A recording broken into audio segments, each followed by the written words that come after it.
That got me. That's cool. Oh, man. I was like, how am I going to start the show today? There you go. Well, folks, here we are, the Written Writ. It's time to geek out. It's time to have fun. It's time to get together and get creative and do all the beautiful things that we do here on the show. And as you can see, it's a regular show today as we head to Garden State Comic Fest this weekend. Woo-hoo! Woo-woo! Get on the train to Garden State. Woo! Look at that. Hey, my fireworks came up. Whoa! What other magic can you do? Look. Everybody's rocking. Well, just The Mac guys are showing their flair. Oh my God! I gotta say, I've been looking forward to Garden State Comic Fest, just like I look forward to CradleCon. This is always a blast, and since it's at the Cody Arena, I can actually get there by bus. Oh, nice. I can actually get there by bus. It makes life so much easier. And I can actually be there both days. That's awesome. Awesome sauce. And that's the plan. The plan is to be there both days and have fun and hang out with you guys because it's going to be great. And of course, I want to have fun at Time and Forces table because there's just so much stuff that's going to be popping out this weekend from Time and Forcers. So I'm looking forward to this. Yeah, I'm totally pumped too. It's going to be a blast. So out of everything, I know the comic is going to be there, but Paul, what do you think what are you most excited about? I don't know. I can't decide because I'll show it. I mean, I'll show you everything. I mean, I've got 6, but I have 3, and I've got new buttons we designed. So this has got Kaizen and it's got Maisie, but it's really cool. They offer words of inspiration. So it's just not a button of the character. Like Kaizen says, always keep improving. Maisie says, gear up. And then I got one for Togo. He says, lead the way. So it's really meant to be inspiring for for kids, adults too, if you want. We got these really cool VIP dossier card packs. So these are being offered through our campaign right now online. So if you go to timeforcers.com/pre-launch, not only will you get a free digital copy of the preview issue, but you will also have an opportunity to purchase this cool dossier card pack. And I'm telling you right now, there's more than 2 cards in here because I don't like just giving away just one thing or 2 things. There's actually 4 things in here. So it's kind of cool. So it's not just 2 cards, but you get 4. I won't tell you what they are because you got to be surprised. But these are the cards in the pack. You can see these 2 cards. Those are definitely in there. So these are the dossier of Nick and Amelia. Kind of cool, right? And they have this really cool little symbol on the back where you are now a member of the Time Enforcers Secret Circle. So if you watched Christmas Story, then you know what I'm referring to. So really cool, And then we got, in addition to the pins, we got lanyards that are going on. So we got lanyards, and I have to give Ralph credit for this because we have little ID badges, and they're actually employee badges for the Galactic Space Time Consortium. So we have ID badges for, I think, 6 or 7 characters, and they actually have mag swipes on the back too. So you can get into the Galactic Space Time Consortium building. So just to let you guys know that. And then we also have our little chrono flips that we're doing. You've seen these guys before, but we got Chronolith and we got the Inquisitor this year, so kind of cool. So these guys are going to be for sale. We'll also have our t-shirts as usual. We'll have our stickers. We'll have our, what else do we have? Oh, I got stickers I'm not showing yet. We're going to get them tomorrow. Ooh. But, it's the 250th anniversary of the founding of the country, right? So we have stickers for Ben, Amelia, and Ben Franklin. So we played up a patriotic feel for them and try to inspire kids for what their words of advice are, and we'll be offering those stickers available as well. Kind of cool. And of course we got the comic as well. So this is that beautiful comic. The preview issue. It's 8 pages of the comic. It's all full color. They're all going to be bagged and boarded, so if you get one, you don't have to worry about it floating around your bag. But if you want me to sign it for you, I'll sign it for you as well. But I'm really excited about this. This is a lot of fun. We actually have it for sale in 2 shops now. One is Dewey's Comic City in Madison, New Jersey. And we also have it for sale in Funny Books in Lake Hiawatha, New Jersey. So see how that goes. I mean, I'm hoping, people pick it up, get interested in it, but ultimately what we're going to launch is the full edition, which will be available on our Kickstarter on the 13th of July. Exciting news around that. We have 5 artists that we are doing for variant covers. So you have an opportunity to purchase variant covers for the issue. That's going to include Keith Williams, Chris Madd, God, Rafael, I'm losing my mind here.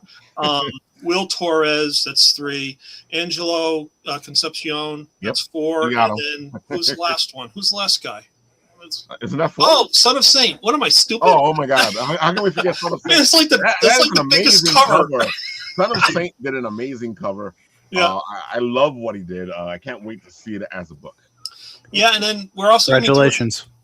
Thank you. I am so pumped because not only are we going to be offering a soft cover edition, which will be at this point 48 pages, maybe more the way I'm doing this thing. But anyway, currently right now it's going to be 48 pages. It's going to be what I refer to as the highlights of comic books. So if you remember the highlights when you were in a doctor's office as a kid, it was comics, it was fun facts, it was puzzles. That's what this book is going to be about. So you get to go through and traverse time with the 4 characters that I have for this issue, but then you also get to solve puzzles based on history, which is kind of fun.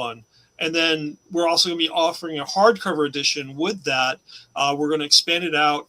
And from the artwork commissions that I've gotten over the past year and a half or so, I'm going to be featuring those artists who interpreted Time Enforcer's characters and have it as a special section so that I call out who they are, what they did, show them their artwork, and then hopefully get some notoriety so they can get some recognition for the great work that they're doing. So pretty excited about this. I'm so pumped right now. It's going to be a lot of fun. So That's so folks, cool. and you might see a Magnum PI version of Nick. I don't know. Magnum PI version of Nick. Forget it, man. It doesn't fly. No. We talked about that, but no, I gotta draw him first. You can't be making this stuff up. You're like infringing on brand integrity. We talked about this a while ago. I know we did, but if you want to wear shorts, it's fine. I told everybody I got to come up with a Jimmy Buffett character because it's getting really hot with a wig and like a lab coat and everything. I agree. Like the professor seems really hot. I feel like you need to get yourself, a nice different version where you can like be all relaxed. Well, it's not only Professor Hoggins will be there, not Doc Brown, not Albert Einstein, not some wacky professor, but Professor C.T. Hoggins will be there with Amelia Earhart. So we're pretty excited. It's always great meeting, especially the families coming up with the kids because they seem genuinely interested in all this stuff big time. Yeah. And, roping older people in is always fun too because they have no clue what it is. And when they see it, they say, wow, this is really great. And then, you turn them on to it. So it's really a lot of fun introducing this product and format to them and letting them know it's like, yeah, we're trying to make an experience for people to learn about history and actually enjoy doing it while they're reading it. So it's kind of really love it. It's really going well. I gotta get my picture in with the professor. I gotta. Yeah, man, come by the booth, man. I do selfies all the time. Especially for this con, I'll do like the full social media blitz after the con's over and start throwing up photos again. I got to start doing that more. I think one of the great things about this con is, especially for the professor, is that it's in the Cody Arena and you don't get hot in the Cody Arena. Yeah, ice rinks are great. I love ice rinks. They're really cool in more ways than one. Yeah, because usually the professor gets really hot. Yeah, it gets really. It's like at some point, it's like Ralph's laughing at me. He comes by at 4:00. He says, "When are you going to get out of this thing?" So it's almost over. Dude, it's an impressive endeavor to see wear that for hours at a con. Oh. Yeah, it's like Ralph said. It's not so bad because the ice rink. So that's that is. And this is actually a nice facility. I mean, Cody Arena is much better than Menin. Menin has really shown its age, and with Cody, it's just recently built, like I think literally 5 years ago. So it's a really new facility.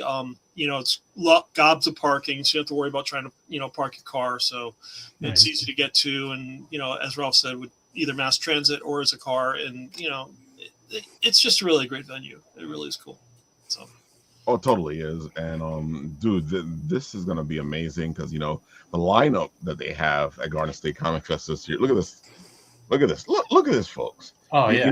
You want to be there. Look, Kevin Eastman, the Pink Ranger, Jamie Joe Johnson, the Turtle Man himself.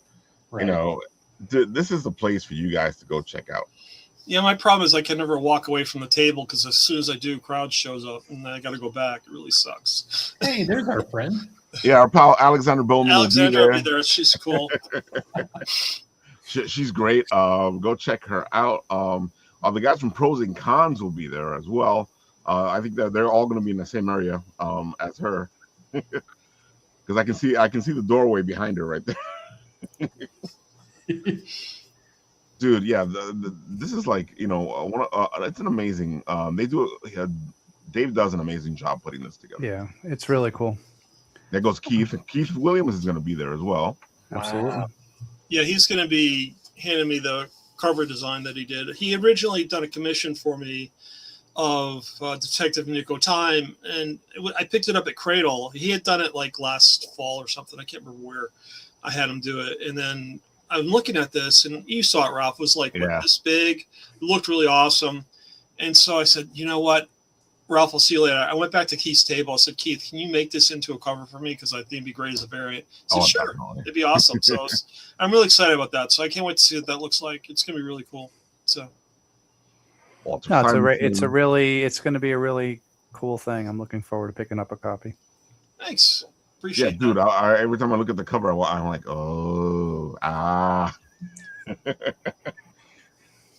yeah, folks. This is going to be an amazing event. Go check it out. It's one of the biggest conventions in New Jersey. Totally. Hey, see, there it goes. The Cody Arena. Yeah, if you don't at least get some free candy from my table, you'll at least get some stickers and stuff too as well. So there's our friend Ryan's friend here, Snips and Company. They're gonna be at A88. Mm-hmm. Yeah, this is just gonna be fun. Another friend of ours, Nick Capone. Yes. I gotta say, this is one of the cons where there's so many people that it keeps me way too busy. Yeah, some of the Mortal Kombat guys. Some of the Ninja Turtle guys. They got who else is going to be there? Let me look at the list. We got a lot of familiar faces and some new ones. Who do we got here? We got Jim Starlin. We've got Chris Campana, James O'Barr. Hell yeah. Who else is here? Look, Time Enforcers is going to be there. Time Enforcers, yes. The professor from Time Enforcers. Chris Ominga. Great guys. Casey, go check them out. Casey Cruz. Holy Moly Media. Let's see who else. Chris Ivy. Hey. Let's see. Enrique Lopez. Who else? Jeff Brennan. I'm just skimming through it. Let's see what else we got. Keith Williams, JM DeSantis, Kim DeMoller, the Joe Kubert School. Yes. Rick Parker and his wife Lisa. Who else we have here? Let's see. We've got Nicole, Mike Lilly. Let's see who else we got here. Scott Hanna. Yeah, it's a lot of people. Yeah. Who else we got? Shredder. Yes. Yeah, we have James Sato is going to be there. Shredder himself. We also have the Thundercats reunion headed by Larry Kenney. Who else is going to be there? Let's see. Well, I know that Walt Simonson and Louise Simonson will be there as well. Definitely. So Scott Hanna. So. Yeah, Christian Santo. Is Tom Chris Mandrake and Tom Mandrake and was it Jan Dursema going to be there or no? They're usually at the Jersey Cons. Sure. I have to look through the list. I'm just looking right now. Let's see. Denzel Draws is going to be there. Another great guy. I like Denzel Draws. He does some great stickers. Yeah, he does some great stuff. I was just talking to him recently. Let's see who else. I'm just skimming again. Forgive me if I miss someone. If they're looking at their screen, they see all the good stuff. Yes, I'm just skimming. Let's see. Bruce with his woodworking is going to be there. Oh, that's right. Our pal Bruce is going to be there. Yeah, amazing woodwork. Also, let's see who else is going to be. Bruce there. Klein. Yes, Bruce Klein. Who else is going to be there? Ralph Macchio.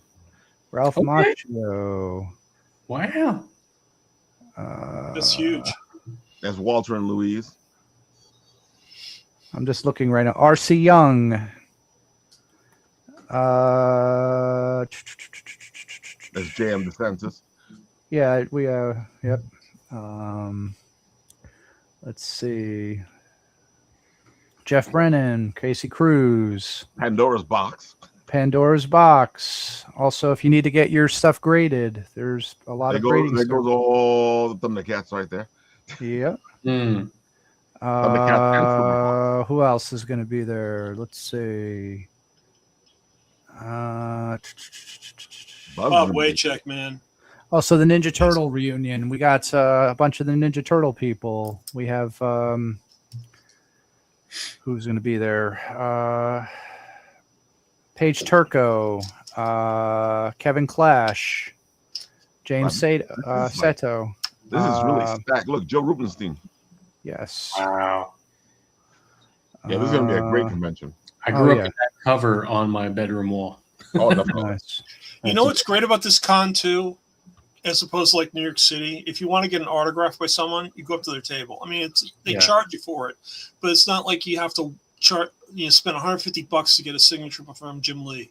I mean, like $10, and these guys will sign your book, whatever. It's so laid back. It's great. It really is. Real cool. Peter Griffin. Yeah. He's an awesome dude. Yeah. I'm trying to remember. I'm trying to see who else. At least I don't want to miss anybody. But the whole list is up, and there's also a lot of creators. It's going to be a huge event. I mean, I can't get over the amount of talent that's at this event. It's amazing. Oh yeah, it's great. So Dave and everybody does great there. It's going to be a great event. Also, shout out to. I'm trying to see. Hold on one second. Let me just get that. Let me get it right. Hold on. I don't want to mess it up. Hold on. Shout out to Beyond Thundera podcast. They're going to be over by the Thundercats people. Oh, cool. Bud is going to be there. He's an awesome dude. You got to go talk to him. I was actually talking to him today, actually, and he's also the author of the Hall of Omens book, the unofficial toy book. Cool. Oh, nice. He'll be there. You definitely have to go talk to Bud. He's awesome.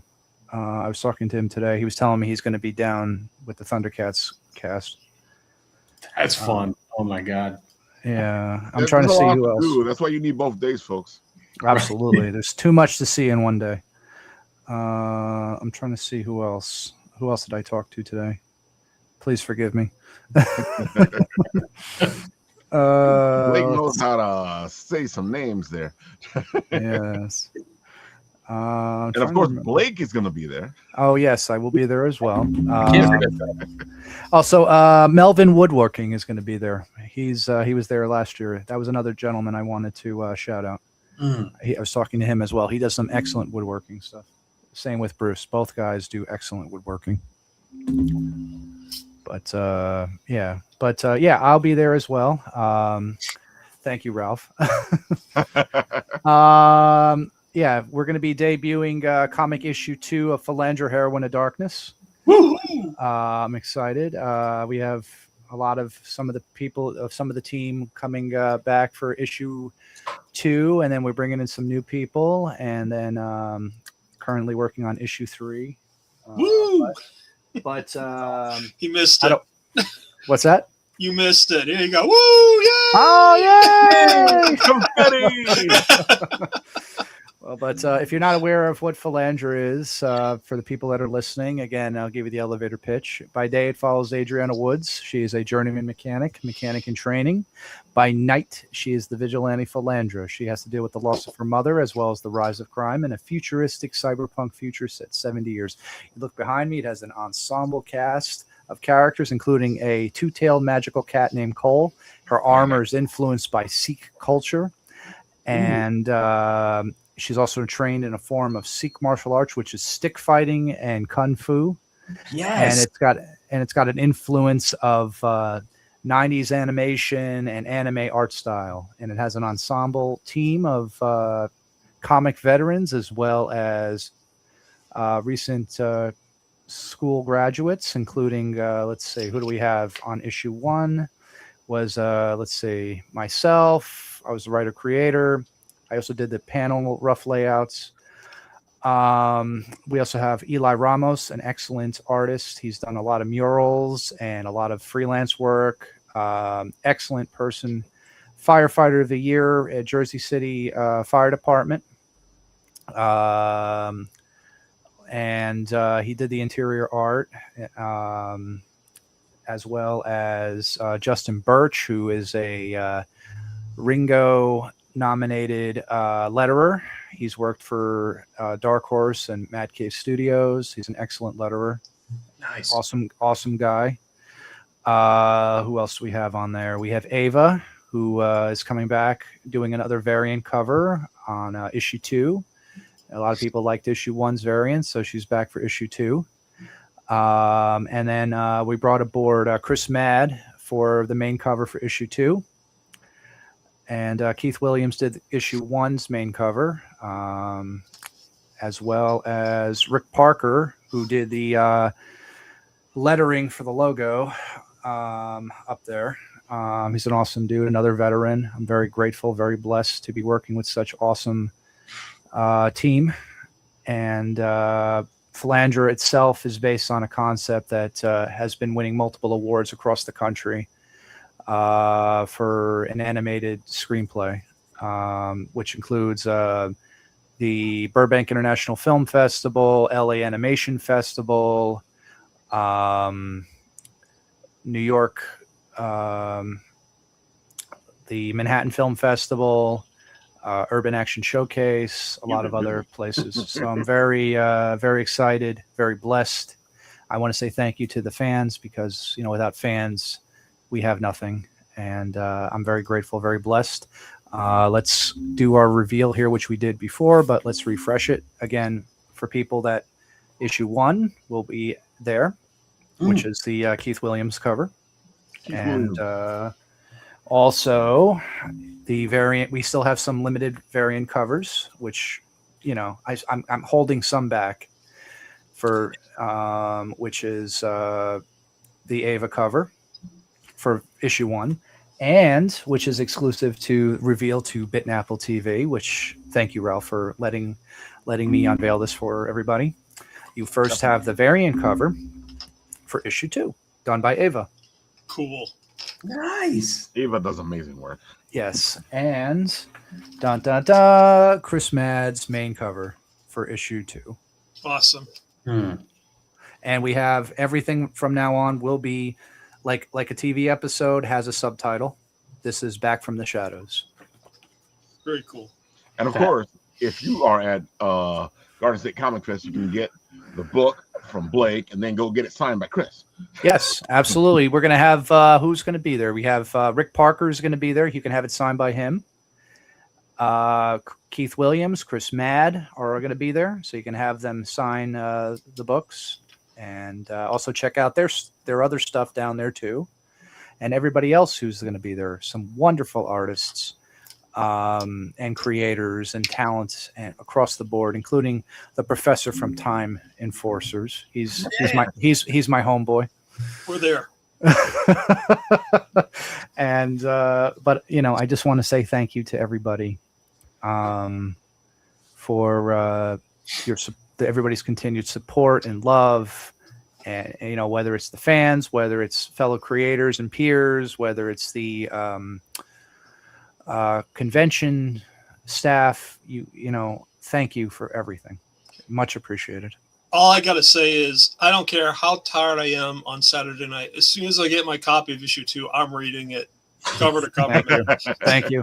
I will be reading it cover to cover. Can't Absolutely. wait. Thank you. Love it. Love it.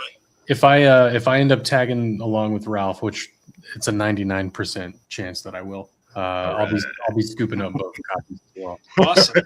Dude, Thank you very much. I want to apologize to you, Blake. We did a convention together about a year-ish ago. Okay. And you so generally came you so generously came to my table, scooped up a copy of Ashes of Eden, Yes. and then as I was about to go over and scoop up a copy from your table, the convention got strange and weird, and people started leaving. So we sort of like Missed took each other. We missed each other to pick up that copy. So I felt bad about that, man. Oh, And well, I want to scoop that up. thank you very much for your continued support. I appreciate that. Of course, man. Yes, and you won't be disappointed. It's an excellent story, and I appreciate your support. And speaking of everybody Ava, knows. I always like to support fellow peers. Oh, and definitely. people That's why I put this up here, because I figured Yes, as soon as you mentioned Ava, you might want Yes. to talk about this. Yeah, Ava, I'm very proud of her. She is a hell of a artist and creator herself. She's going to be doing the Heroic Losers, which is going to be launching soon. I believe it's in July. Yep. For Indiegogo. And she's also working on book 2 as we speak too. So I think this is going to be the cards, right? I'm sorry. Is this the cards or the comic? Well, the comic is going to be part of the launching campaign. Yes. Oh, so it's the cards and the comic. Okay. I believe so. Yes. I don't quote me on that, but I believe it is. Yes. I'm very, see, grab your copy. But yeah, I'm very proud of her. She's doing an awesome job. I talk to her regularly, and be sure to follow her and everybody on Philandra, and also anybody else that's part of who you come across, artists, creators. There's so much talent and so much different things going on. But definitely check out Heroic Losers. I can't speak enough about it. I'm very happy for Ava. Nice. It looks great. Yes, it's got that like homage for a long time. Yeah, she has. And yeah, I think we're gonna have her on the show soon to talk about it. Probably after she kicks it off. Mm-hmm. And I believe she's going to be at, what convention is she going to be at? She was doing something recently. I forgot. Please forgive me. I don't remember the convention, but if you follow her social media, definitely you'll see what shows she's going to be at. It's too hard to remember all the stuff we do. Come on. I lost my mind years ago, so it's okay. People always ask me stuff about conventions, and I'm like, which one was that? And they're like, you were there. Of course I was there, but I need to know. I need context. Yes, exactly. Also, another shout out to Mindy Indy is going to be doing a gallery at the and she's a very talented artist, and also I wanted to get that in there too. A shout out to her. That's going to be on Friday, right? I think it launches tomorrow. Tomorrow I'm going to be here. I'm going to be at the gallery with her. Let me just get the info right here, please. Yeah, if you put the link in the thing, I'll show it. Yeah, it's on her Instagram, actually. Instagram. Yeah, I'm trying to remember. It's on Mindy Indy on her Instagram. That's where she has it. But it is. Let's see. I'm reading it right now. It's got. It's curated by Mike Martz and Steve Rotterdam. It's going to be it's called Graphically Speaking, the Art of Comic Book Storytelling. There we are. It's right there. Opening reception is Thursday, which is tomorrow, June 25th, 6 to 8. Hey. And it also features a variety of artists. A shout out to Bill Roundy. Bill's another awesome artist that I know, and I'm sure there's many other awesome artists here. Forgive me, I'm just not familiar with any of these, but I will be meeting them tomorrow. So nice. And it's just a showcase of what Mindy was telling me. It's a showcase of a lot of different comic book artists and comic book art. And congratulations to Mindy. She was a Zelda nominee this year. Yeah. And I'm very happy for her, and very talented and awesome woman. And I'm not just saying that because she's my girlfriend. I'm familiar with Mindy's work through Sarah Cook and the Comics Launch Pro course. Yes, I know Sarah. Yeah, that's Sarah's another great creator. Yes, shout out to Sarah. Very Good good. Follow her on Instagram as well. But yeah, if you get a chance to consume Mindy's art in any way, like do it. It's freaking awesome. Yes, and she's also real quick.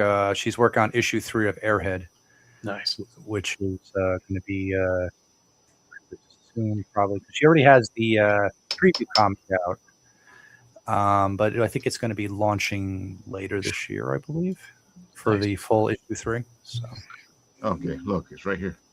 there you go. Yeah, she was at the what convention was that? It was last weekend. I believe The it was convention actually made sense to me because I was like, oh, this makes perfect sense that she's there. Yes, a surfing convention, because if you're not Yep. familiar with Airhead, it's Exactly. people that are listening. It's about a surfer named Air who sees premonitions and telepath images about a solar flare hitting Earth in a futuristic San Diego. So, and there's a lot of different people who have powers and a lot of different interesting characters as well. So definitely check that out. Thank you, Ralph, for highlighting that. Oh, no problem. We like Mindy. Yes, Mindy's awesome. And it's thanks to you that we got together. That's awesome. Oh, I love that. Yeah. Now everybody's gonna come to me for matchmaking. Oh. I love a good meet cute. I love a good meet cute. You've been busy. You've been really busy, and I saw your calendar, and I figured I'll reach out and go, come on the show and talk about all the crazy stuff you're about to do. Thank you. Yeah. Oh my God. Oh yeah, here it is. This is Ashes of Eden 3 coming up on pre-launch. We are now officially in pre-launch. We're finally going to get to meet Eden all these chapters later. And by all of these, I just mean 3. Thank you. But yeah, for you guys that don't know, Ashes of Eden is the story of a scrappy archaeologist that goes on these digs for these ancient crystals after we've been wiped clean from this mess.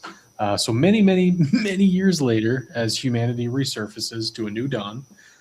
But one day, a dig goes horribly wrong, and instead of crystals, our boy Ash unearths Eden, a girl from a forgotten civilization. So now they have to start to build trust, put their differences aside from like the different time periods they're from, the fact that he's from above ground, she's from below ground. They got to get through all of that to come together and start to peel back the lies of what they've been told this world is. So this issue 3 is going to be a little bit of a trust building exercise that might end up turning into a will they, won't they, or as I think it's better put, probably like a will he, won't he, because like she good on her own. Obviously, Ash is going to be the one that's going to have to convince her of anything. But yeah, and then hopefully they're coming together and building that trust. They'll be able to sort of outrun this secret society that is trying to erase the past. Before Eden is also erased forever. So come on over, check out Ashes of Eden. We're on pre-launch right now. We go live July 18th. We'll be doing a live launch event at AniTomoCon. So the day you see us there at AniTomo, we're going to be launching live with Ashes of Eden. Yeah, there's the summer. That's what the summer was. So yeah, we're sending issue 2 to print in just a couple of days. Or a week and a half-ish, something like that. And then going right into AniTomo on July 18th, launching Ashes of Eden issue 3, July 18th. And we're taking that all the way to the summer, and then we're going to be closing our campaign out with Anime NYC. All 4 days we're going to treat that as sort of our wrap party for the Kickstarter. That's a great way to wrap, is at Anime NYC. I thought so. And it's like, I love our friends at AniTomo. Let's kick it off with them. let's end the campaign with Anime NYC, and then Manny from Anitomo also. This is going to be his first year tabling at Anime NYC. Yeah. Yeah, so just keep the friends coming. Like, let's make fun stuff together. And Anitomo will be Anime NYC because they actually take care of things there at Anime NYC. And they're running a couple of panels too. Yeah. That's going to be fun. So technically speaking, it's like coming full circle. You start at Anitomo, you finish at Anime NYC, where you got your Anitomo friends. Exactly. Yeah. So we're going to have fun for sure. And I hope that this campaign, after, 3 of these under my belt, I really want to make the campaign itself, just full of fun for you guys and bring you value, get tons of extra stuff with us. There's the cover. So I had to, that's the cover for issue 3. I had to put a nice shard of crystal glass in front of her to, sell the book. But there she is. That's Eden. We're going to get to meet her, see what she is all about. And then something really fun for this campaign. It's the first time we're working with an industry icon, Julia Olympia. Julia Olympia is she's kicking butt right now on the circuit, working for Marvel, DC, Image. She's doing covers for everyone. And she's helping, I think she assists interiors for X-Men right now. I gotta say, this cover, when I saw you talking about this, I saw this cover. I was like, damn, you're just making it difficult to purchase the cover you want. Right. I hate when that happens. She did an incredible job capturing. That looks great. Yeah. It really does. And her painterly style, I'm in love with it. I always want her to have a variant of what we have going on. So are you going to leave this as a virgin cover, or are you going to have one with the dressing? I'm debating that still. I have a couple of weeks before we go live to decide. So yeah, I really gotta I gotta figure that out. But I gotta say, it looks great just like the way it is like this. It does. Yeah. And that's probably what Julia would argue too. And I want to show off her work. Not cover it up with, I love my new logo. I love the, trade cover dressing. And I figure if you do keep your logo on it, you're gonna have to put it in a way where behind her it kind of works with the piece. Yeah, something like that. But yeah, she knocked it out of the park with this. Maybe she's pulled the logo apart. Yeah, that could be fun. Yeah, we went back and forth. This creative process, with her, was really fun. We went back and forth a couple of times, and very, very little notes, and she nailed it pretty right away. Yeah, there it is. The only way to get this exclusive Julia Olympia variant is going to be through the Kickstarter. That's the way to do it. Yeah. See, now, because I love when Kickstarters have something special on their Kickstarter. Yeah. And I'm sure we'll have a little bit of a stock at these at some conventions here and there, but officially, the only way to get this is through the Kickstarter right now. I have to talk with Julia and figure out how we want to do that. But yeah, here's a little prelude into the story and kind of what we've seen so far through issues 1 and 2. Yeah, this is Ash obtaining that rare Halon shard, but vibrations begin to permeate his mind. And now the preview actually starts to break into a little sneak peek at issue 2. If you haven't seen issue 2 yet, which no one has, because to be honest with you, I'm about 4 months late on that bad boy, but we had to make it pretty. It looks pretty. Thank you. This is your first look at it right here, and this is Ash talking. Ash is underground talking through a communicator with his adoptive father Nicodemus, who's above ground, who's kind of helping him guide him through the ruins. And then the crystal that helps him find his way home breaks, and he's in big trouble with his dad at this point. I see why it's taking us so much time, Jesse. It's awesome. I agree. Thank you. I appreciate that. This just looks wow. Congratulations. Thank you, guys. It actually looks like you leveled up the art from the first issue. it made me look back at issue 1 and like kick myself a little bit. And I'm like, I mean, it's a learning experience. You don't know till Yes. you do, and then you can look back and say you always improve. That's what's It's great al- about yeah, this. it's also evolution, like Paul's saying. You're gonna evolve. yeah. So I am though. Eventually, I am going to go back, and there's like 6 pages of the first issue I'm going to clean up, but that's later down the line. Yeah, I was talking with I was in Funny Books today actually, and I was talking with Steve Conte, who's the owner there, and he has his own book that he's been publishing for like years now, Action Figure Kingdom, and he's talking like how he wants to go back to like issues 1 through 7 and redo them. He's got to be careful because he's like doing a rewrite of some of the material, but then how does that affect the characters overall? So it's like it's always good to go back, but you got to be careful when you do that, because you don't want to disrupt the continuity. So It's true. Yeah, and, it's true. and I'm still really proud of that first issue because, like, Oh, if I- it's beautiful, excellent. bro. See, I waited we're until- talking about the fact that he's improved his art, but it doesn't mean that the first issue wasn't fantastic, folks. thank you. Oh yeah, this Dude, moment. this is like if you guys love video games, this is like being inside of a video game, but it's on paper. That's a good way to put it. I like that. There you go.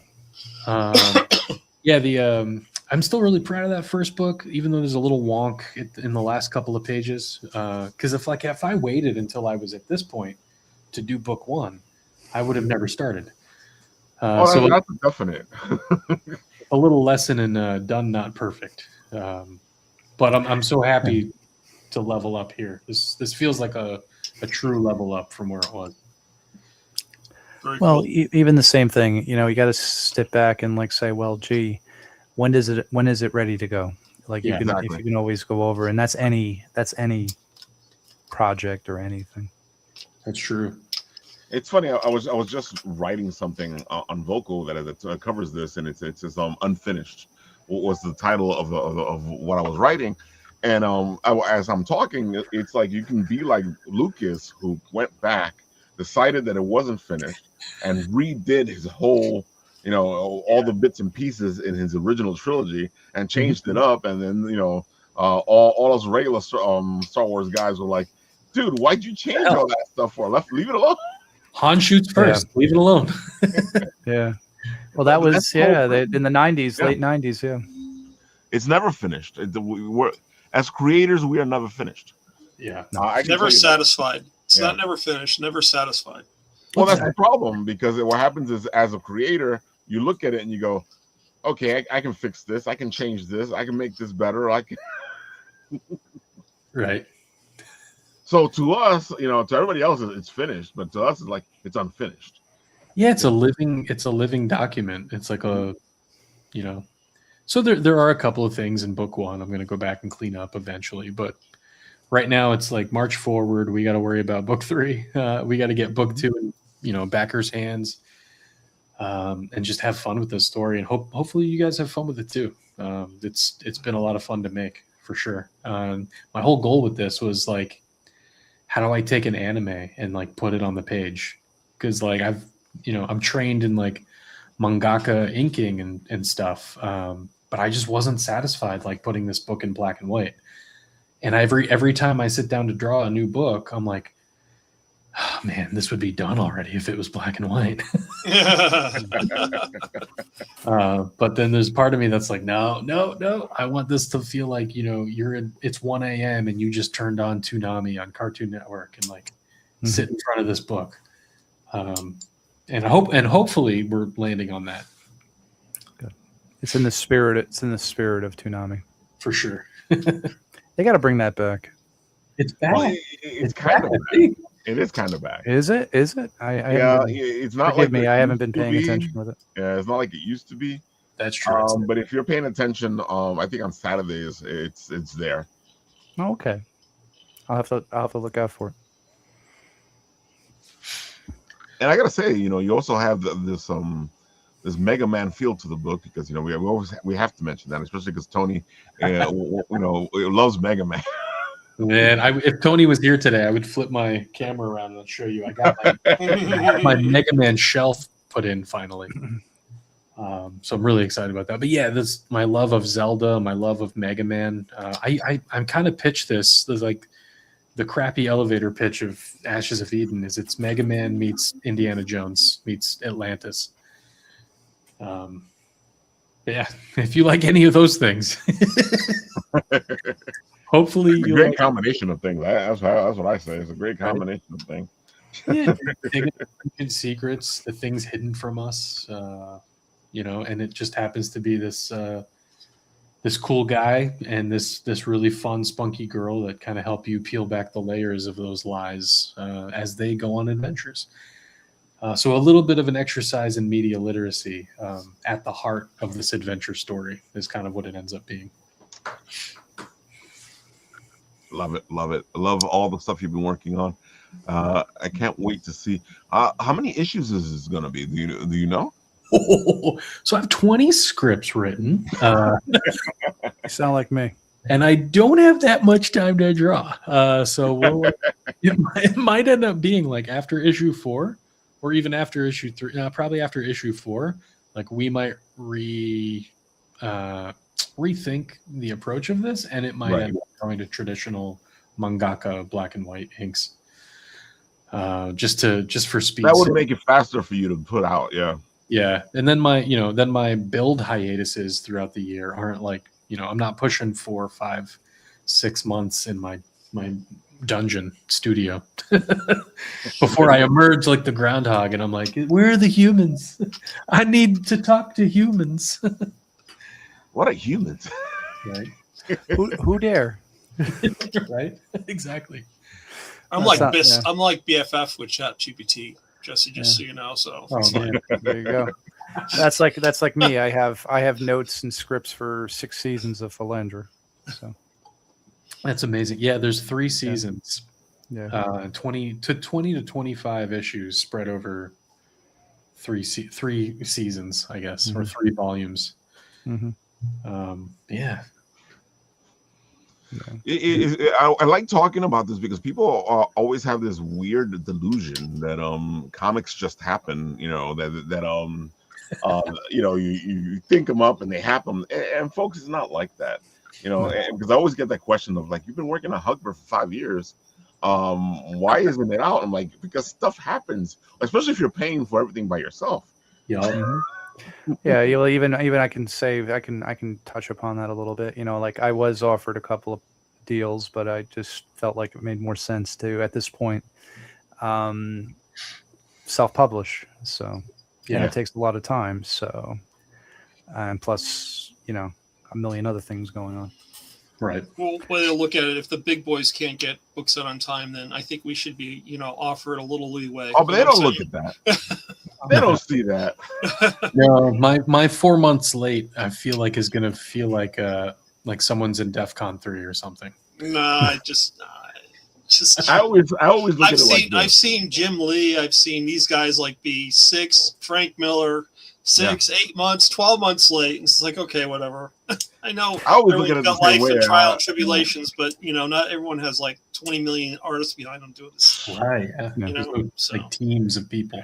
Well, I also like to look at, like, at least I can speak for myself with Philandra, I like to make it an event. You know what I mean? And make it where, like you're building that audience, you're doing a lot of things, and I'm very grateful for that.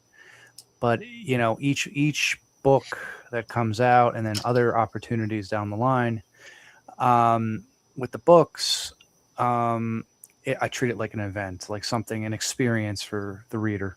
So that's exciting. I like that. Yeah. It is. It's an event, and I don't feel like we need to be rushing. If it comes, as long as it comes out and people get it into their hands, that's all that matters. Yeah. And then also the novelty that don't get into people's hands. Yeah, and then also the novelty of having it at stores and whatever else. Yep. Like I'm very happy for Paul and everybody else that gets it out into some stores, and it's got to make sense, like for myself with Philandra, a couple of stores do carry Philandra, and I'm very thankful. Shout out to a couple of them. New Jersey is Fortress of Solitude, East Side Mags. Also Raging Geek in California. Yeah, in California, it's Blast from the Past in Burbank, and also Nostalgic Comic Book Shop in San Gabriel carries Philander, and then I also have some other people that want to get back to me in different states. But again, I'm Cool. I'm one man, so please be patient. Do you work through any distribution lists? Like, are you with Massive Indies or? Not right now. Okay. I'm just Zalem LLC is my publishing company. Nice. So, and it's, I get the privilege of, being legit. So Yeah. with all the positives and negatives with that. Yeah. I also feel like Kickstarter kind of gives a delusion, another delusion of the fact that this stuff doesn't cost that much. Because sometimes, as creators, what we do is we lower the price so we can fund. Yeah. Yes. And people go, oh, so you don't need that much money. No, it is an expensive investment, and that's the peek behind the curtain, as all of us know. Right. Yeah, the gambit of Kickstarter is if you don't hit that funding goal, you get none of those dollars. Yep. So you have to kind of like weigh it with that equation in mind of like how much can I fund using Kickstarter versus like what do I also need to bring in to make that happen. Yeah. Often Kickstarter in the early stages, it's only funding a portion of the endeavor. Yeah, Which is one of the reasons why we push so hard when with Kickstarters, and I'll show them over and over and over. It's because people think once it's funded, it's over. It's not over once it funds. There's a whole fight waiting to happen. And I always tell you guys that you should keep supporting. You should keep putting money into it. And in all fairness, nobody's making a profit except for the big guys. And everybody, what they're trying to do is just make the next book. Yeah. Exactly. Like it's the love of the game, really. Yeah, I just backed George's book, shameless plug. That's right. It just ended too. yeah. I did that yesterday. So shameless plug. I was watching them last night as the countdown was coming down. And I'm like, oh man, no more shameless plug. But yes, I can still do the shameless plug because it's still going, meaning that they're doing the after. The late pledges coming through, I'm sure. Exactly. Late pledges. There you go. There you go. So you can late pledge on the shameless plug. Yes.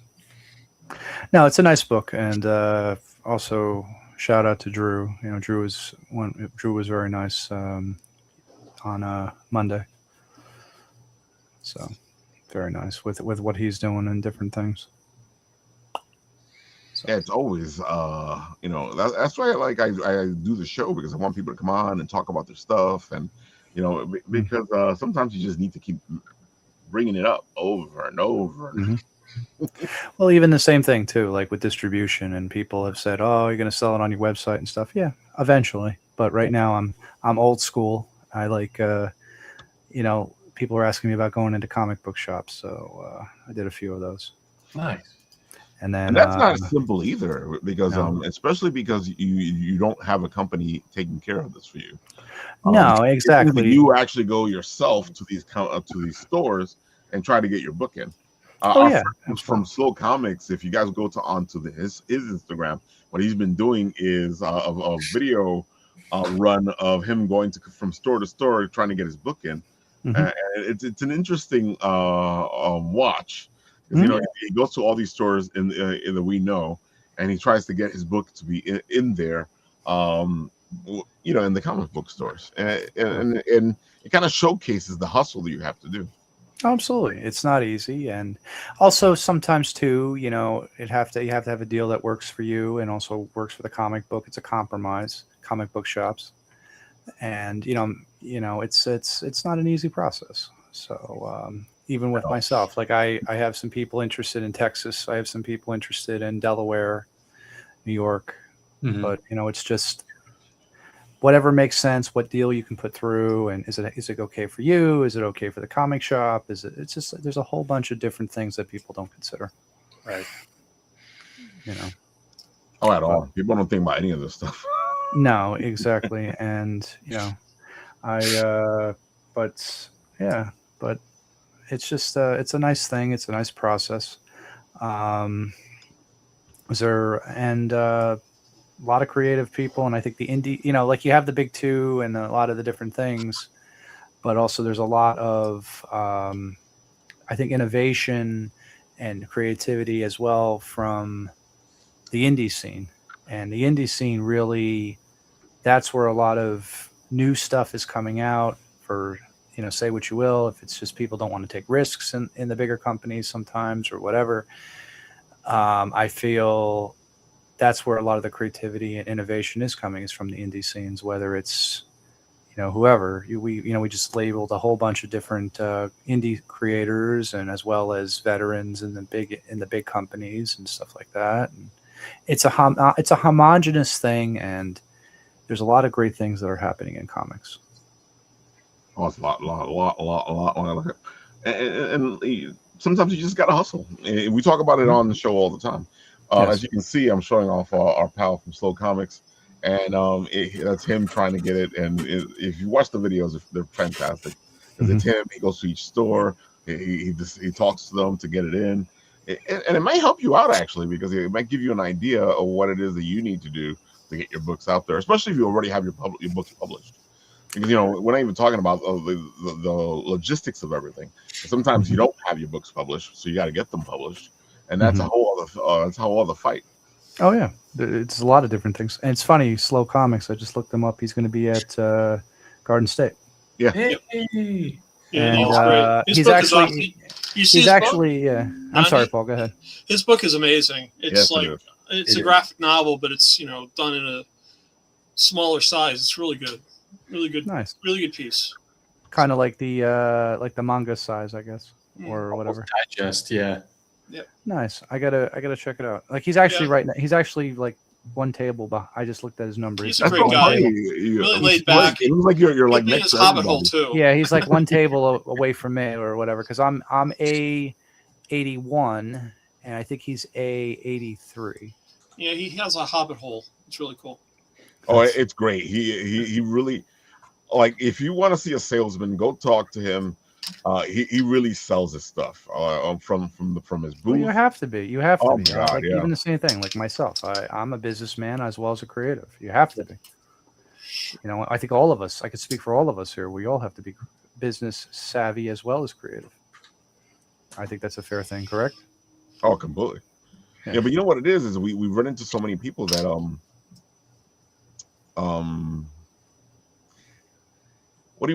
they just don't get it, or maybe they just don't have the chutzpah. Well, it's part of the thing. It's part of the reason why I'm doing this project is just to teach kids that it's okay to get up and present, because a lot of times they'll see, and Ralph was referring to it, you'll see an artist, has great artwork, but they got their nose in their sketch pad, not even looking up, and I'm trying to grab their attention, and they're just not getting it. And it's just like, you got to put yourself out there. I mean, if you have great art you want to promote, you got to promote it. You can't just let it sit on a table because people are just going to walk by. Yeah, and you have to be welcoming too. Like, I have people, for myself, I've had people come up to my table and they just want to talk, and that's perfectly fine. I always welcome that and encourage. And you want to, like, I had one young lady at a convention, and I always encourage this because you always want to pay it forward. She wanted to be an inker, and I said, "Are you serious about being an inker, first and foremost?" And because the other people, they just talk or whatever. And she said, "Absolutely." And I said, "Okay." She says, "I'm going to school for it." I said, "That's cool." And I said, "You see the person on my back panel right there? He's probably he started out as an inker and a background guy. And he's probably one of the nicest guys you could see in conventions." And I'm talking about Keith Williams. Oh my God, Keith is amazing. That's cool. And I said, you go follow his Instagram, and if he's at a convention that you're at, I'm sure he would be more than happy to talk to you. He talks to everybody. Yes, and that's what I mean by paying it forward. Yep. And he's just like full of gems. Yes. Oh yeah, Keith is an amazing person to talk to, and he will really let you know about the industry. Absolutely, and I could speak for myself. I could say, he's been a great friend and a mentor, and I'm very grateful and blessed to work with him. So, and Paul can say the same thing because he's worked with Keith and Yep. and you know, and a lot of other people, and it's a good experience. Yeah, what I love about working with these artists and being an artist is just like, I think if someone comes up to me and says, do whatever you want, and they're like looking at me, it's like, don't you want give me some direction? I said, no, do what you want. I mean, take what I have, do whatever you want with it. And that's usually some of the best stuff I've seen come out, you know, especially for the project I'm working on. It's just amazing because I never would have thought, you know, some of the ideas that come out of these people's heads and what they do. And it's just like, I never would have thought of that. So cool. Yeah. It's definitely a collaborative effort, but also I'm a little different though. I know what I want.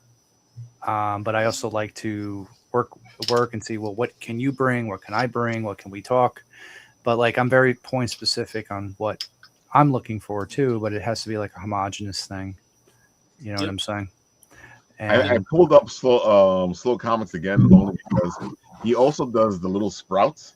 So if you this weekend at Garden State Comic Fest, if you want, you go up to him and you get a little sprout for him.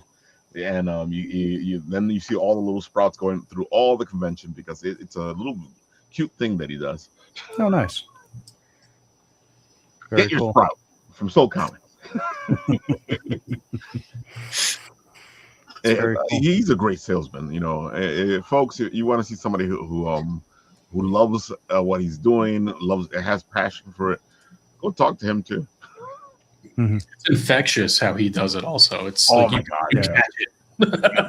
it's great, and it's a testament to like this. You know, I hear from a lot of indie comic creators starting out who, you know, the rhetoric is, I hate marketing. I don't want to do social media. I don't want to do marketing. But there's something about this. Like, if you love it, marketing is just talking about the thing you love. Yeah, and he is such an example of that. Oh, definitely.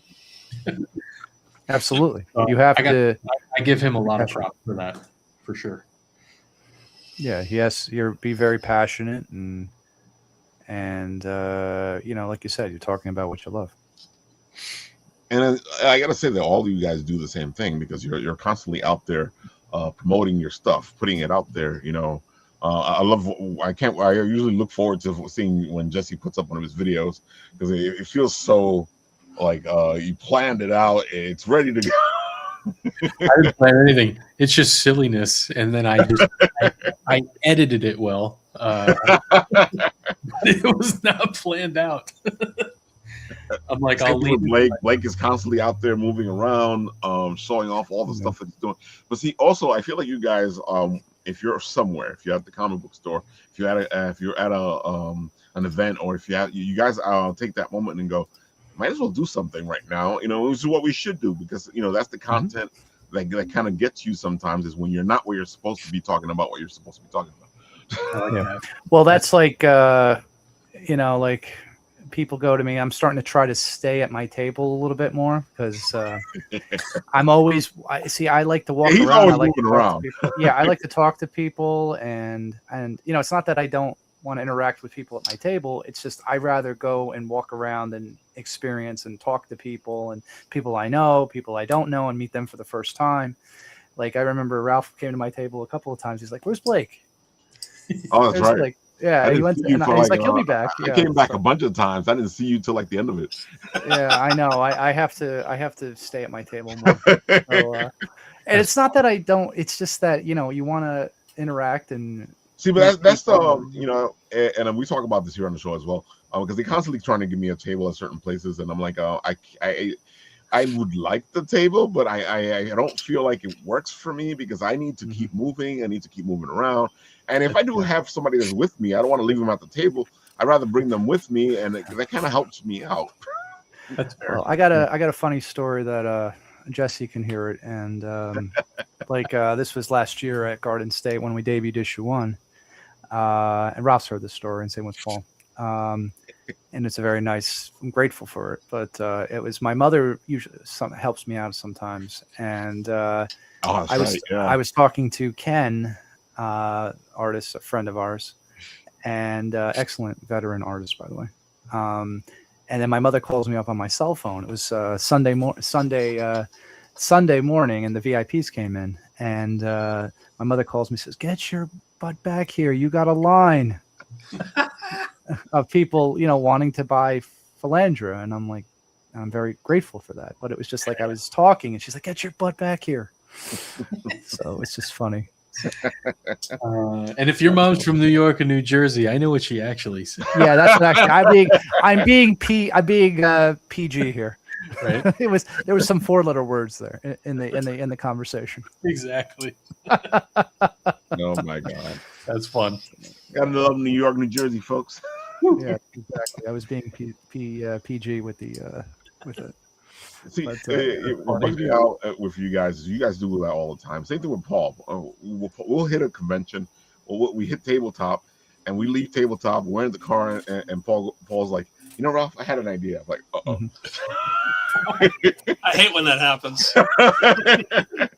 And he goes, I have the whole. I think we should do an RPG. We do it like this, and we do it. And he explains the whole thing for me. I'm like, oh, cool. Later that week, he goes, all right, Ralph, I got everything finished. I got a prototype ready to go, so that's the next amazing. Kickstarter, man. Yeah. I love it. That's Oh, great. yeah. Well, even the same thing. Like I do it at the table now once in a while, instead of just while talking to people and people that want to come to the table, I start bringing my sketchbook. I bring my laptop so that I, can do some work as well. So Yeah, sure. like I'll be honest with you, like I'm laying out issue 3 now, and then I'm also writing another draft of issue 5 for the issue for Philandra 2. So I'm doing multiple things right now. So we're all busy doing things, and all Paul the time. said the same thing. He was like, he's got a prototype already, so he knows. That's awesome. That's why we need to get money to Paul because he needs a team. Oh man, the way I look at it, these dossier cards we're offering, those are going to be part of the game. So, I mean, it's all about it's a tabletop RPG, but it's kind of like a spin on Trivia Pursuit. It's also Dungeons and Dragons, which is kind of cool. So I'm excited about it. And what I'm most excited about is I'm going to take 2 hours to learn this thing. I just wanted 1 page of directions. That's it. Learn it in 5 minutes and go and have fun. So Absolutely. Yep. What else do you want to share about Time Enforcers coming up? Share some more. The big news I didn't mention was on the Kickstarter, early bird, first 48 hours, because I figured out how to do it on a Kickstarter, 20% off everything. So if you get in early, you get 20% off everything. When I say everything, that's the variant covers, that's the soft cover. We're going to be offering the digital, of course, but then the next tier is going to be a sheet of stickers. And then once you go physical, you get everything. So you get the digital, you get the sheet of stickers. If you order a variant, you're going to have the regular comic as well. Because what gets me upset when I get into Kickstarters and I order a variant, then I don't get the regular one. Then it's like, okay, now I got to crack the variant open, and it gets me upset. So Sorry. I'm a collector. I like to open up a regular one and leave the variant pristine in the bag, and that's why I look at it, and that's how I want to offer it. So, because believe me, Angel's artwork, Keith's artwork, Chris, I'm still waiting for Will's, but man, this stuff, I don't want to crack it open. I'm just throwing it right in the bag, and it's going to stay there. If you're lucky, if I get slabbed too. So I'm really Slap it excited. immediately. Yeah. Absolutely. That's awesome. So Congratulations. it's gonna be fun. Yeah, it's gonna be fun. So I'm gonna build up hype, and anyone that follows the campaign now, if you're on the email list, you'll be getting notices about that. So I'm pretty excited. Cool. Definitely follow Time Enforcers on Instagram. Do it, baby. Do it. It's Do like it. Batman Beyond. Do it. And if you are on the Instagram, you get so much because speaking of a guy who's constantly doing something, and he constantly is. He's constantly there doing something. And of course, I love what he did with this, and I always have to show it off. I think he's totally selfish in this reaction. I love what he did with this. So No, just because, not for nothing. folks, look, forget about my voice. Look at how Los Angeles, the city of angels, 1947. The war's over, but the streets still feel like they're fighting something. Something Video sinister. busted. Air's thick with the whiffs from Pans 24, all-you-can-eat blue plate special, hot asphalt, and bad intentions. Neon signs buzz and flicker, casting purple and green halos into the puddles.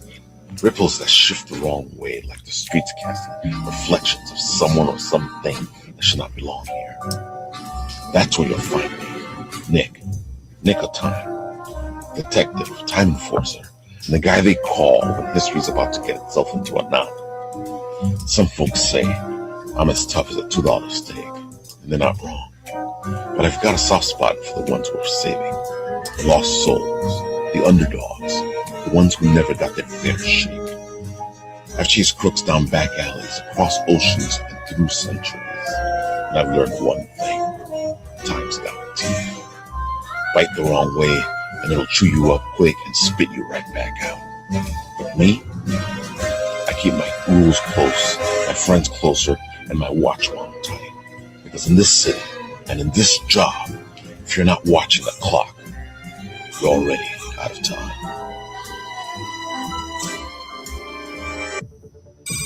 Oh my God. I had All so right, much Rod fun doing Sterling. I had so much fun doing that. And what's going to be cool in the full issue, there's going to be a nice relationship between Nick and Togo.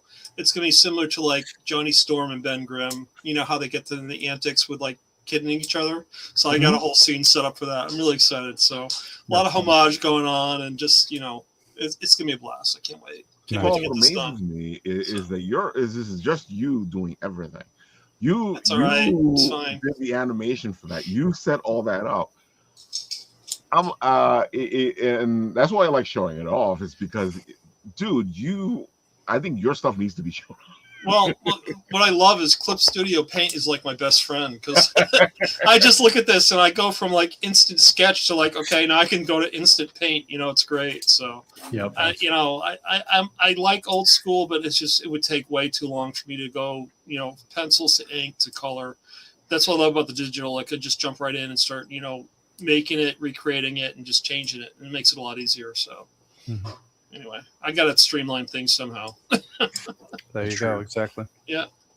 I'm doing an animation for a client right now, and I am doing it old school, but in Clip Studio.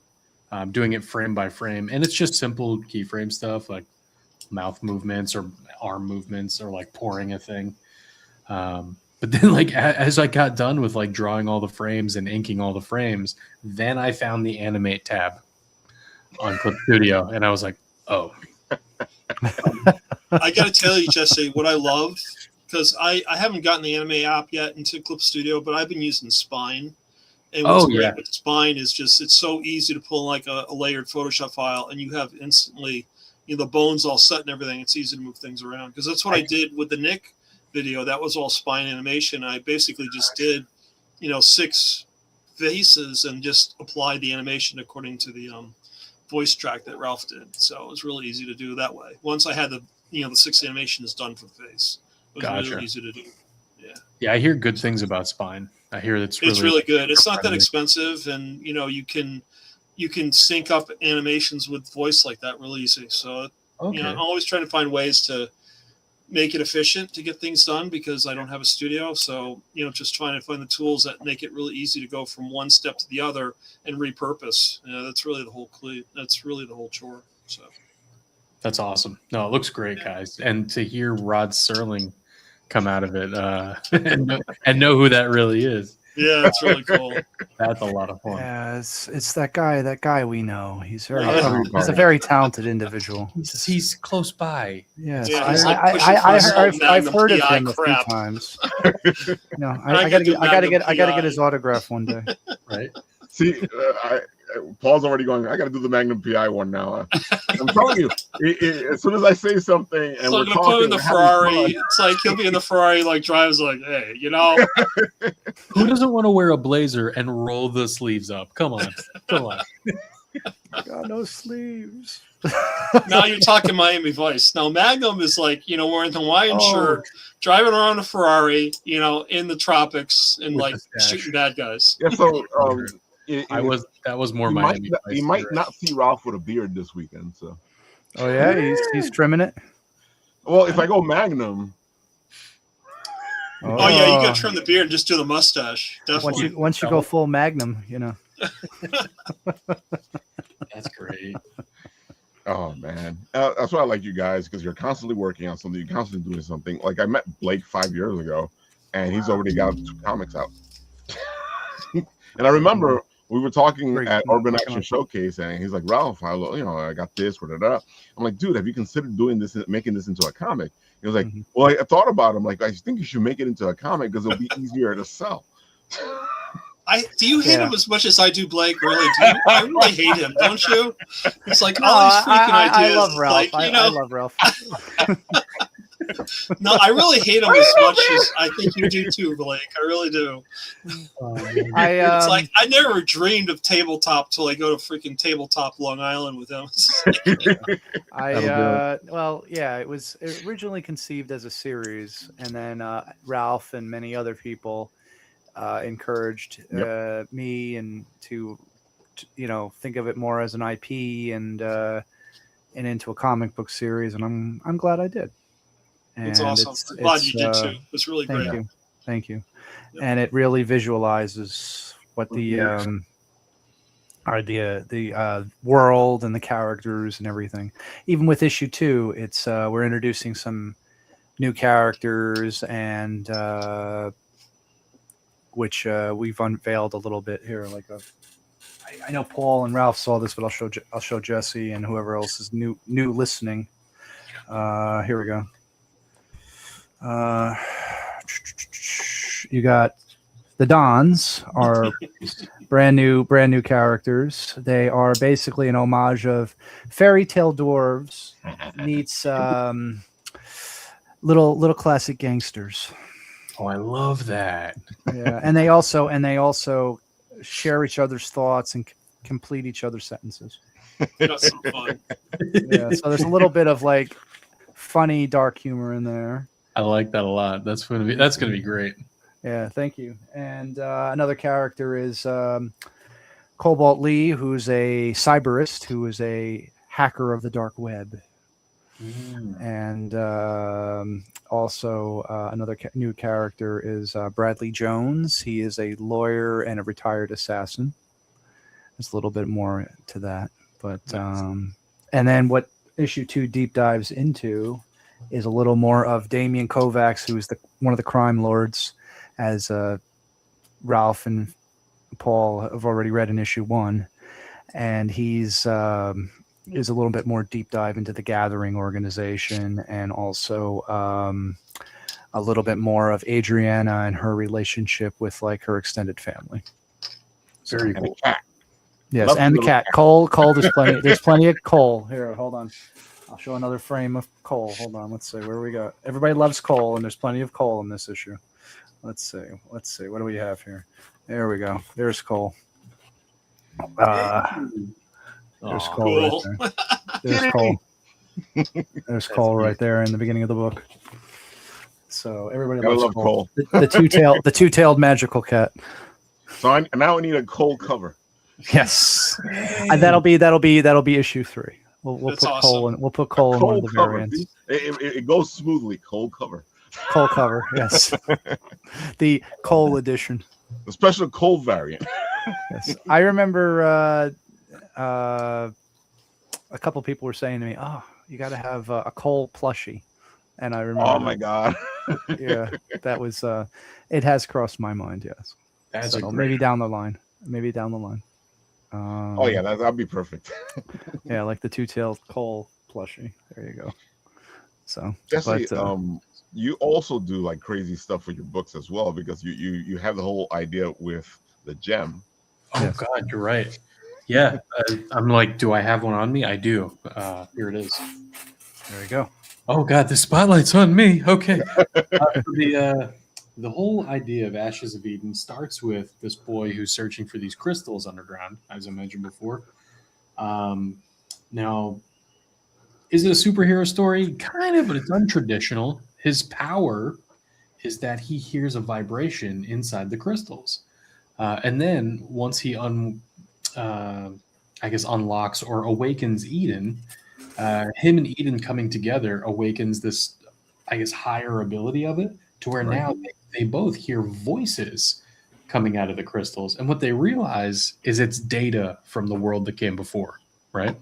Mm-hmm. So we wanted to take that same idea and put data in a crystal that gives you free comics. That's cool. Boom. Oh, There you go.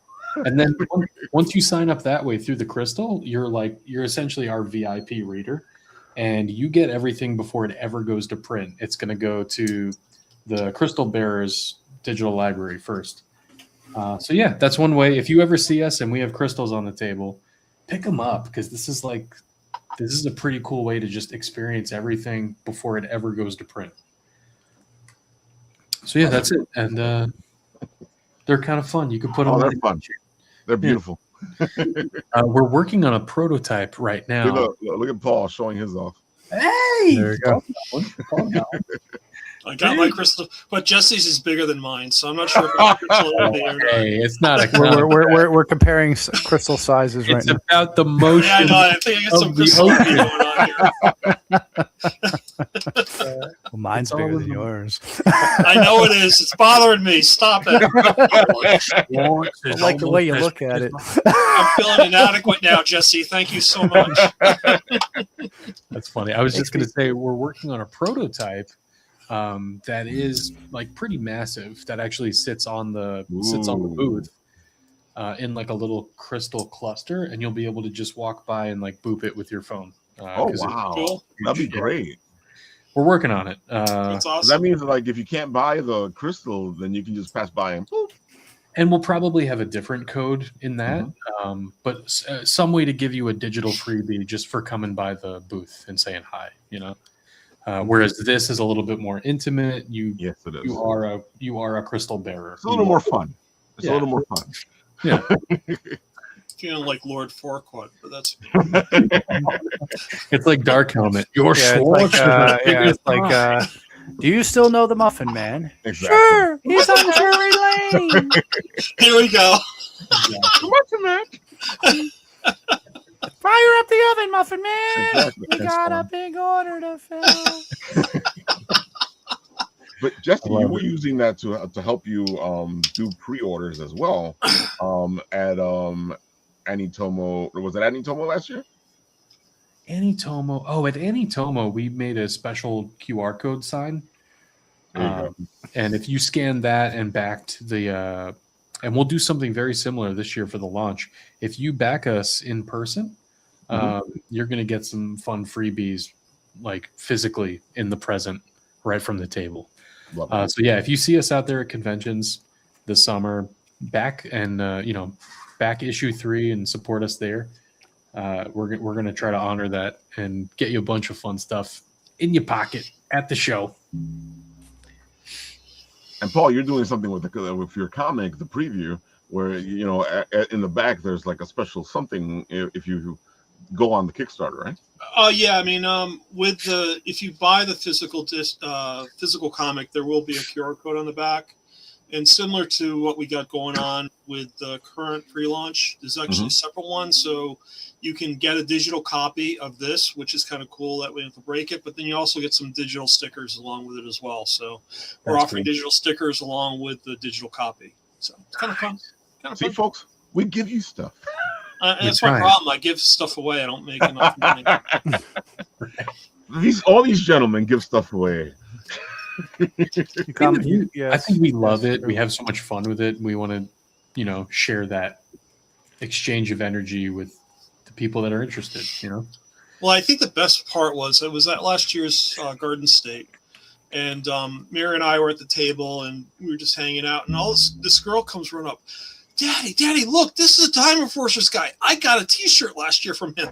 It's like, it was so cool that, she remembered who we were, and it's like she got really engaged because I think I gave her a free T-shirt because she's so cute.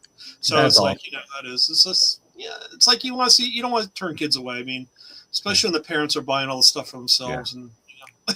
And that's what it's all about, is having a child or a young kid or whoever, seeing them light up and bringing joy to them and getting lost in whatever stories they're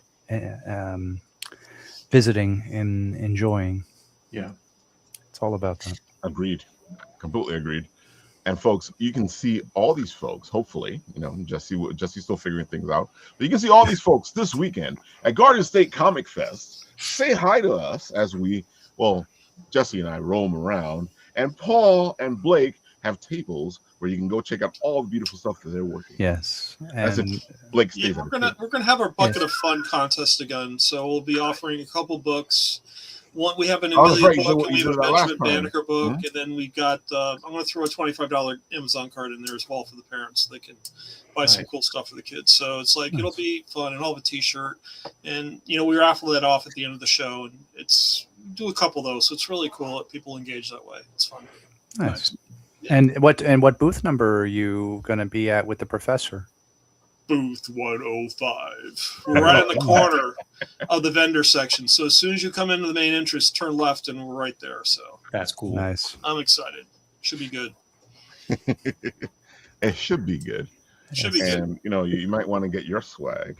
Magnets. I got magnets too. I got tons of magnets I have my magnet on the fridge. There you go. I need to get one. Totally functional. I feel left out. Yeah, I gotta figure out what magnets I've left. I didn't order magnets this year, but Jesse, I got buttons, man. I got buttons galore, and I got lanyards. So those are just really cool too. Nice. That's fun. I still have my shirt, which I wear. It came as an XL, so it's I wear it comfortably to sleep.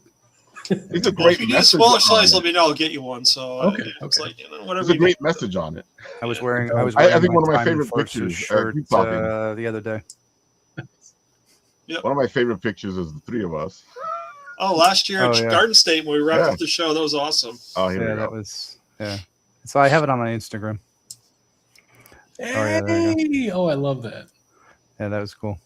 Now we need to do a bunch of us with the shirt. Yeah. I'll make sure I'll try to pack my shirt then. That'll be fun. Oh, there we go. Keith, Ava. Thomas. There goes Paul. Awesome. I am look. There's a shirt, beautiful shirt. I love what it says. It's funny because it's the villain saying it, but it's something that we should all believe in. Yes. Yeah. Nothing can stop us. No one can stop me. I want to do one for Kaizen. It says always keep improving. And then the other one I want to do is Amelia, where it'll say powered by brains and moxie. So it's just like my wife says, you got to do like a V-neck, then that way women will wear it. So anyway, I didn't get a chance to do those this year, but I'll be doing them probably in the fall. It'll be really cool. Nice. Yep. So folks, one more time, where can they find you? Starting with Jesse. Right now, where can you find me? I'm on Kickstarter at you can search for Ashes of Eden, or you can search for me, Jesse Judy, on Kickstarter, and we're in pre-launch right now for Ashes of Eden, issue 3. We're looking to get that follower count up to 100 before we launch. It's a great place to start, folks. 100 gives the creator a great place in the algorithm. Yes, Can you refresh the page? You haven't left that open for a while now, Ralph. So hey, Kickstarter, how you doing? So we'll be there. Look at that, And, Kickstarter. hey, we got one more.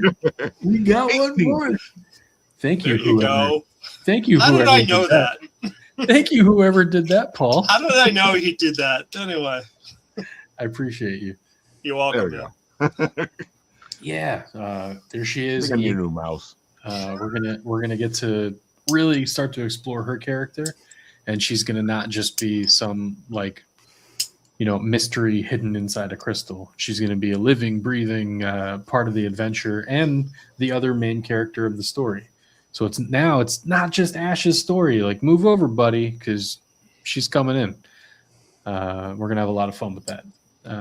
So give us a pre-follow. Follow us on the campaign trail this summer.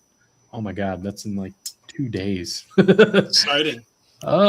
Yeah, we're going. And then we launch live on Kickstarter July 18th at AniTomoCon, and we will be there to show all that stuff, and we might go live from AniTomo as Jesse goes live on AniTomo, as Kickstarter goes live. That's a lot of lives. There's a lot of lives there. I feel like Ted Lasso in that one skit where he's like, "Live, live." Like Super Mario Brothers, get extra lives. Right. Oh, this should be interesting. That'll be fun. A live Inception. Live from New York. It's live, live, live, live. It's Ashes of Eden. All right, Blake. We know you're going to be at Garden State Comic Fest this weekend, but tell them the other good stuff. Go for it. Yes, I'll be there. Table A81. You can find me at blakesawatsky.com. If you want to request your comic book shop to carry Philandra 1 or 2, have my email there on the contact page. And again, I encourage everybody to go to Garden State Comic Fest or any convention and check out all the creatives and all the great things going on. You can find me on Instagram and Facebook also at Blake Sawatsky, BlakeZawadZki, and Google Philandra Heroine of Darkness and for more info. And of course, we are all going to be at Garden State Comic Fest. Paul, you're going to be there. Tell them where else they can find you. Real easy. Any social media channel, Time Enforcers. You'll find us big time. Real easy to remember that. If you want to join the pre-launch, it's go.timeenforcers.com/pre-launch. Really easy for that too. So if you join the pre-launch, you get a free digital copy of the preview, which is kind of cool. And if you get past the first page, you can actually get a pack of dossier cards, which is really cool as well. So I'm really excited about this. I think it's going to be a blast. I'm looking forward to this weekend so much and seeing you guys. I'm really missing all of you. So, dude, I'm looking forward to that. Yeah. Yes, it's going to be definitely a fun time. And and definitely, looking forward to seeing, familiar faces, new faces, and fans, and all kinds of cool stuff. And I want to say again, thank you. It means a lot. We folks have a lot of fun. We folks try to support each other. We folks try to do all that stuff in the comment section. You have all those beautiful links ready to go. And on this show, when it ends, I press the button, and where it stops, nobody knows.